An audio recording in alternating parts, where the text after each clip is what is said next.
ఇప్పుడు మనం hi friends, ఇప్పుడు మనము మన బాయ్స్ షూటింగ్ చేయబోతున్నాం.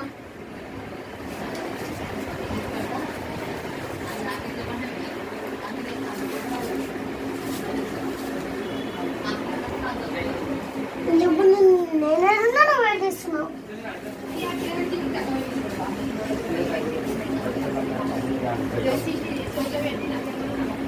ఎప్పుడన్నా మీరు కూర్చుని మీరు కొత్త రెండు పట్టినప్పుడు మస్తు దూరం పోతారు.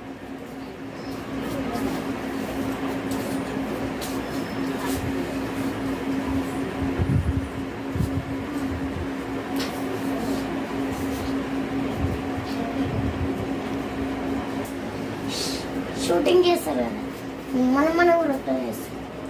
సినిమాలో ఏం చేసారు అంటే అందరూ చెప్పాలా పిన్ని, అది వర్షం పడుతుంది, అది తెస్తారు కదా తారు.